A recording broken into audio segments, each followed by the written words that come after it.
name is Peter and I come from Denmark, so maybe we should do this in Danish instead. Yeah. Normally I work in a university college where we do teacher training and we train nurses and all kinds of stuff.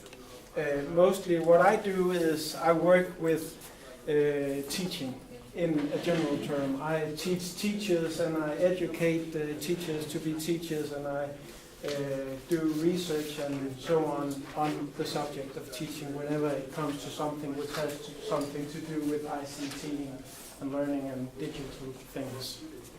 One of the things I did was to write a couple of books on flipped learning. Actually, I was the first one published in Danish on the subject together with a colleague of mine called Holmboe. So if you want to read it, you could probably understand most of it since it's written in Danish.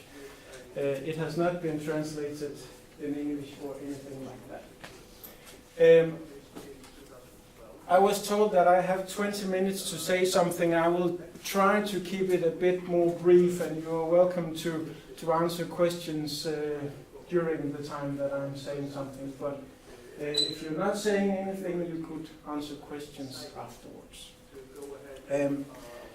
The thing that I'm going to talk about is a research project that I did in a couple of high schools and vet schools in Denmark together with Roland, my colleague. We wanted to know and we wanted to find out how the students thought of flipped learning.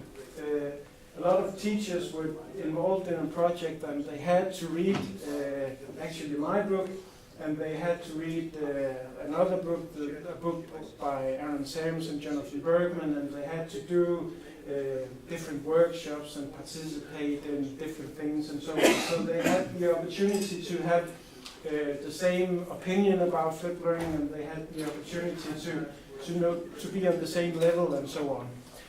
And of course, the focus was on the teachers. And Roland and I, we wanted to know what the students thought of it. So we went to the different high schools and we sat in the corner of their classes and we watched what happened. And we wrote a lot of notes and so on, and we published an article about that at a later point of time. But when we talk about flipped learning, I always compare it with some kind of rodeo. It's very easy to see and it's easy to understand, but it's very hard to manage. It's something which it's very easy to have an opinion about, but to actually do it and actually to control it could be very difficult. So that probably might be the case with most things here in life, but when it's about flipped learning, it's very easy to say, I'm doing flipped learning, because almost no one knows what we are saying when we are saying that. There are different opinions about flipped learning and so on. So when I'm talking about flipped learning, I'm thinking of not as a method, but as a way of thinking and as a kind of design. So when we design learning and when we design opportunities for learning, we could implement certain things which involves flipped learning. And when we talk about the design, this is a model that Roland and I created and we presented in our book.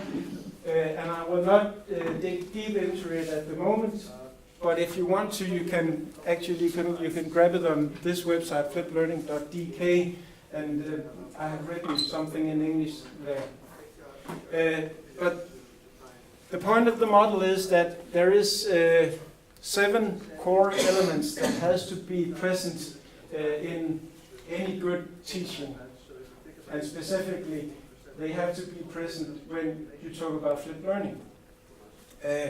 And these 7 core elements, they are connected and related to each other, so whenever you pull or push in one of these, you will actually pull and push the others as well. So if you, for instance, you add some kind of technology into your classroom, you come one day with 20 iPads and you say, well, kids, we are going to use them, then you're actually also going to do something about how they collaborate and how should you express their learning goals and so on, because the technology will have an impact on your teaching. So this is this is the design. And this is the design that all these teachers that we went to watch and we went to be with, they had also been presented with this thinking. So in real life they had the opportunity to do the same thing, and they had the opportunity to be aware of these 7 key elements, and they had the opportunity to make wonderful flipped learning. But when we came, this is the research question that we asked ourselves. We didn't express it to the teachers, so this was our secret. But we wanted to know how the students thought. And when we looked at them, we looked at 4 principles or 4 domains. We wanted to know how the teachers would differentiate his teaching or her teaching.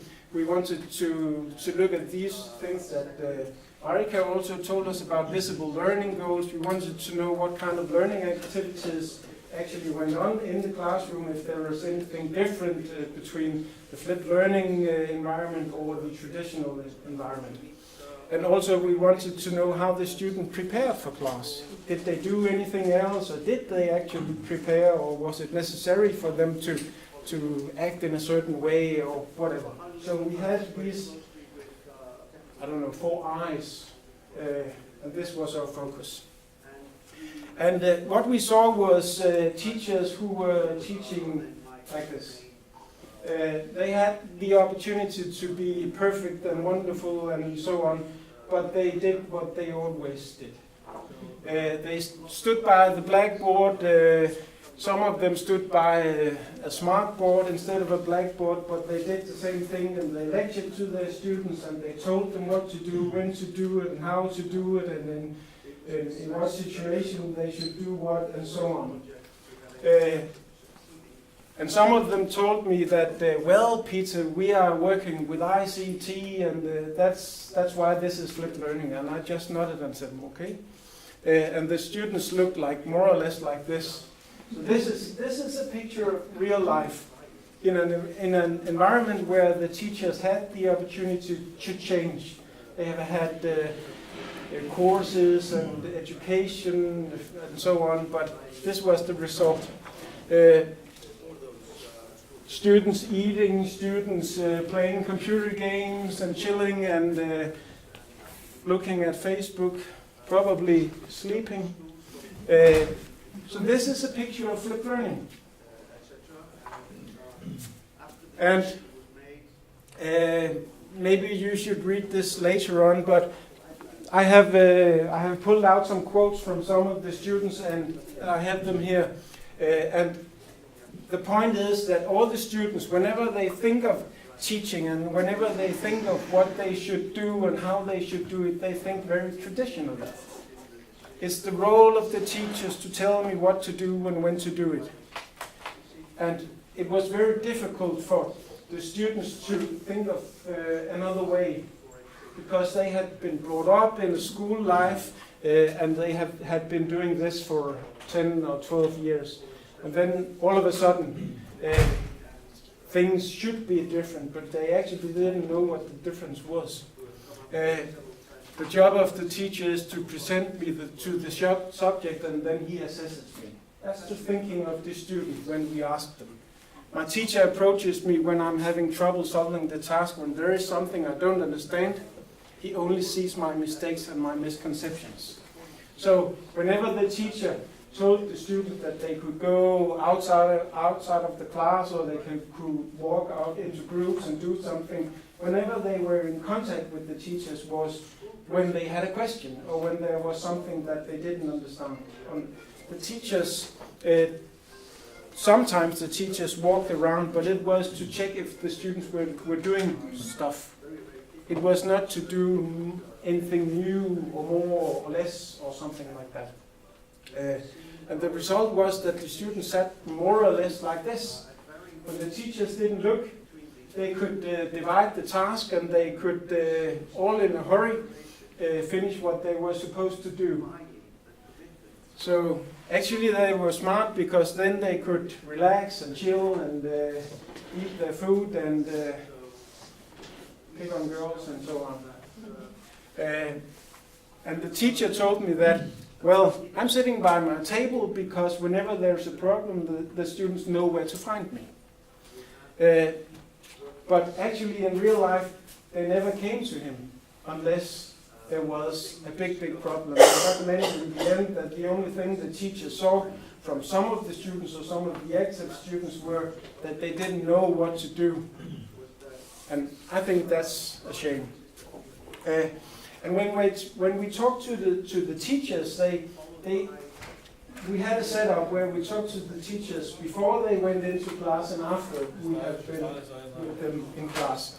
And before class, they told us they had these intentions and they wanted to do this, and the reason for doing it was that, and they had all these super good words, and they had their reasons, and they could tell us what the ideas was and so on. And we were looking forward to going into their classes. But when we went into the classes, they did something completely different. And when we came back, then they told us, well, my plan was to do like this, and I actually did like this, and it was very successful. So when they reflected on what happened, they actually reflected on their intentions instead of reflecting on their practice. We call it some kind of secondary reflection. And more or less it was the same picture we saw in every class and with every teacher. They told us what we wanted to hear, but they actually didn't know by themselves what they did. We also saw some good things, and I have included a couple of pictures with things that I like to see in a class. So students taking digital images and doing different things, and students collaborating, as Marika told, and students doing peer-to-peer teaching, and students who could actually tell us why peer-to-peer teaching is a good idea and why peer learning is a wonderful thing. They actually, it's easier for them to understand in this case, the mathematical concepts if it's one of their students who tell them how it is, because they tell us that it's in an everyday language. They know that the teacher will have to lift the everyday language, but to understand it and to understand it quickly and deeply, they actually rely on each other. So what we conclude is that whenever a teacher is going to do flipped learning, they have to be aware of 3 domains. And the 3 domains is the structure. How will I make predictable routines? How will I arrange my classroom, and who should be together? And will I do cooperative learning, or will I do collaborative learning, or what will I do? Also, the teacher has to be aware of the classroom culture. What is a good student? Is a good student a student who can tell the answers, or a good student, is that a student who can, present a problem, or is a good student someone who can teach the other students, or whatever? And also, the teacher has to think of how to scaffold the teaching. What will I actually do to make the learning easier or more challenging for my students? And in between these 3 areas or domains, we have put, for instance, games or transparent intentions or accessibility and a design all over. And what we found out was that whenever a teacher was visited by another teacher, or whenever there were 2 teachers teaching together, they could actually explain this to themselves, and they had someone to rely on. So whenever the teacher forgot his plans or intentions, then there was another one who could say, maybe we should do something else, or maybe we should regroup, or maybe we should have focus on something else. So the point of this is that whenever you have to, design flipped learning, you have to to be aware of your attention and intentions, and you have to be aware of the outcome, but you also have to be very, very attentive of what you actually do in class. It's not enough to think flipped learning, you have to do and be flipped. Good. I think that's more or less my 20 minutes.